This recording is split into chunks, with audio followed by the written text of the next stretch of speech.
Ya, selanjutnya bisa kita menuju ke kantor kuasa hukum Razman Arif Nasution untuk menyimak informasi terkini terkait dengan misteri pembunuhan Vina. Bahwa beliau ini sudah menjadi pengacara yang top di negara ini. Pada saat itu saya masih mahasiswa semester 1 di Universitas Islam Sumatera Utara di Medan. Dan ketika reformasi, saya juga tahu kiprahnya beliau ini. Yang kita tahu semua, beliau adalah salah satu tim hukum dari keluarga almarhum Bapak Soeharto, yaitu Ibu Profesor Dr. Hadja Elsa Sarif, SH, Master Hukum. Terima kasih nih, tepuk tangan nih buat beliau. Saya kagum dengan kakak saya ini ketika 2 minggu yang lalu kami berkunjung ke salah satu kantor. Dan saya kaget, ternyata Kak Elsa ini hatinya rendah sekali.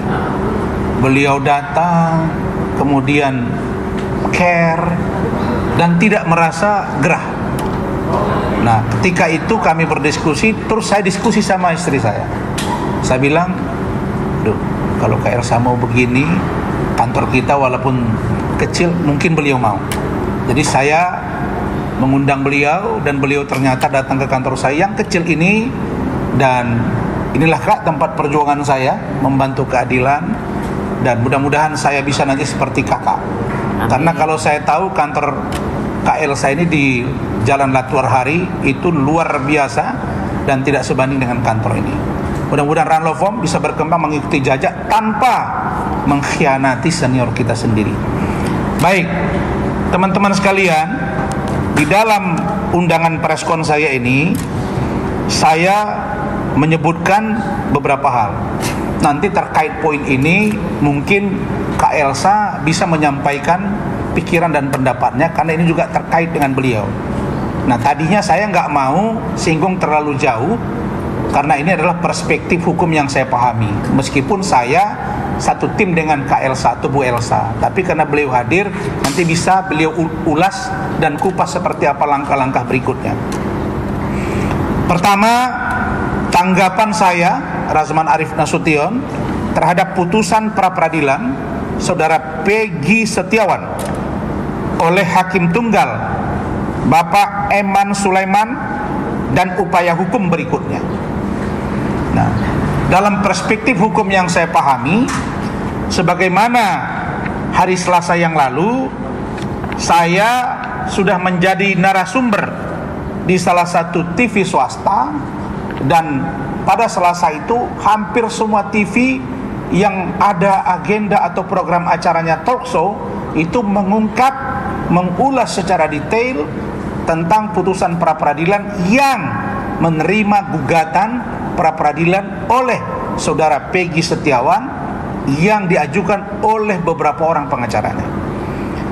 Nah, oleh karena itu saya sebagai seorang praktisi, juga pengacara di 2 orang yang terkait dengan kasus almarhumah Vina dan Eki, sekaligus saya yang disampaikan oleh banyak orang, dituduh oleh para netizen, termasuk Kak Elsa atau Bu Elsa ini, bahwa kami ini dianggap antek-anteknya polisi, kira-kira gitu Kak ya, sehingga kita dibully.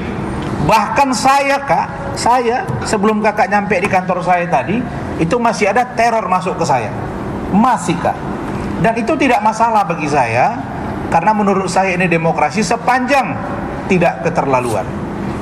Jadi saya sampaikan, sejak diputuskan pada hari Senin kemarin, siang selesai, malamnya sekitar jam 10 dibebaskan Peggy-nya, lalu kemudian Selasa itu ada acara di kediaman beliau, di sana disambut oleh masyarakat. Dan hari ini Peggy Setiawan tuh roadshow kemana-mana, pergi ke TV A, TV B, TV C. Ini pertanyaan besar bagi saya. Ada apa? Baru kali ini saya lihat ada putusan pra-peradilan dan orang yang menang itu roadshow kemana-mana. Kalau memang ini pure untuk kepentingan pribadi seorang Peggy Setiawan, cukuplah sampai di situ Kak. Ini menghadiri beberapa TV-TV, wawancara TV. Salahkah itu? Tidak. Tapi kita melihat bahwa dugaan saya bahwa ini ada dugaan yang memboncengi dan depolitisasi untuk mengganggu keberadaan petinggi Polri, kok kayaknya saya hampir yakin gitu. Nah karena itu saya mulai mengamati, ada apa ini dengan seorang Peggy Setiawan? Kenapa? Karena kalau saya secara jujur melihat bahwa ya sangat tidak lugu menurut saya, sangat tidak polos menurut saya, seseorang itu dengan bahasanya, tapi kalau dilihat dari fisiknya, saya ini seorang profesi advokat, seorang orang tua, punya ponaan, punya anak, saya juga dosen dan pernah anggota DPRD. Artinya saya paham, melihat, menurut saya kalau orang bertato sampai beberapa biji tatonya, menurut saya itu ada yang menurut saya ya, pikiran saya ini kok bagi saya itu kurang baik. Nah, jadi kalau sekarang dimunculkan citranya itu sebagai orang yang sangat suci, sangat bersih, sangat tawadu, kok kayaknya saya kurang yakin. Saya nggak menuduh. Nah, kemudian ketika dialog hari Selasa itu di salah satu TV swasta, ketika diwawancarai oleh hostnya, itu saudara Peggy mengakui bahwa dia salah satu pendukung sepak bola, termasuk nama orangnya gitu. Sayangnya saya tidak diberi kesempatan untuk berdialog dengan beliau karena dilarang oleh hostnya. Saya paham kalau Rasman yang bicara nanti dianggap menginterogasi, tapi di TV sebelah itu wawancara Kak, dialog. Nah, ada kesempatan narasumber tuh dialog. Nah, saya sebenarnya pingin saya tanya, misalnya kenapa ada tato, untuk apa tato itu dibuat, kenapa dihapus, kemarin katanya dibuat tato 2015, kenapa 2016 baru dihapus, benar nggak pencinta bola, benar nggak pendukung Persija, boleh dong, kenapa diganti nama jadi Robi, tahu nggak dia kalau bapaknya kawin lagi, tahu nggak dia kalau misalnya bapaknya mengganti nama, kira-kira begitu Kak. Karena ini memang bukan objek, bukan materi perkara. Makanya kalau saya katakan dari awal bahwa putusan Hakim Eman Sulaiman ini sangat-sangat tidak cermat dan tidak menyelesaikan masalah. Tidak menyelesaikan masalah. Ada 9 poin yang menjadi amar putusan. Dan dari 9 ini saya sudah jelaskan dan saya pertegas lagi. Ada 2 yang sangat-sangat tidak menurut saya logik, tidak logik dan kontraproduktif. Pertama, menyatakan tidak sah, poin 5 ya. Menyatakan tidak sah segala keputusan atau penetapan yang dikeluarkan lebih lanjut oleh termohon yang berkenaan dengan penetapan tersangka atas diri pemohon oleh termohon. Apa urusannya? Hakim Eman Sulaiman sudah mengunci putusan berikutnya.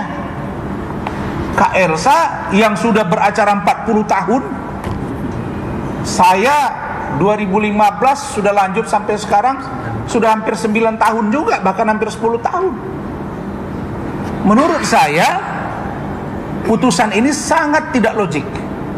Bagaimana mungkin putusan yang sudah dibuat hari ini mengikat bagi yang berikutnya? Yang saya tahu final and binding iya. Apa logika hukumnya?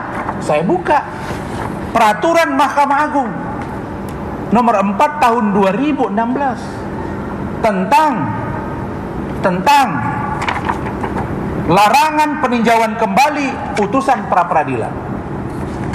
Di bab 2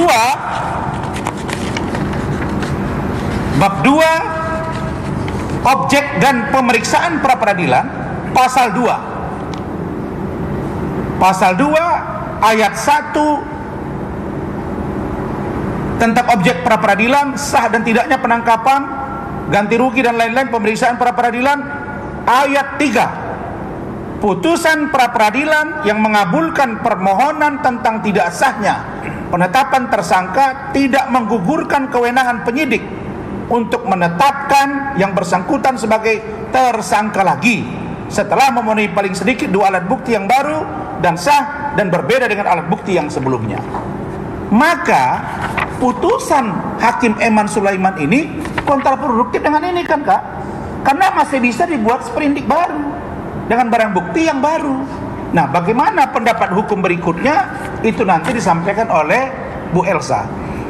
Yang paling penting menurut saya adalah saya menghimbau, saya berharap agar satu, Polda Jawa Barat, apakah itu melalui tim kuasa hukumnya, karena saya dengar akan ada tim hukum yang nanti juga akan diramu, akan dijelaskan oleh Bu Elsa, bahwa kita harus menguji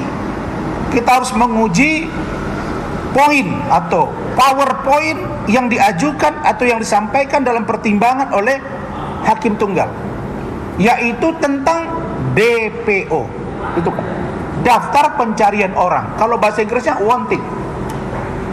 Dan DPO ini jelas menurut aturan hukum yang kita pahami, menurut SOP, menurut Perkaba, menurut Perkap, Perpol, diatur DPO adalah tersangka.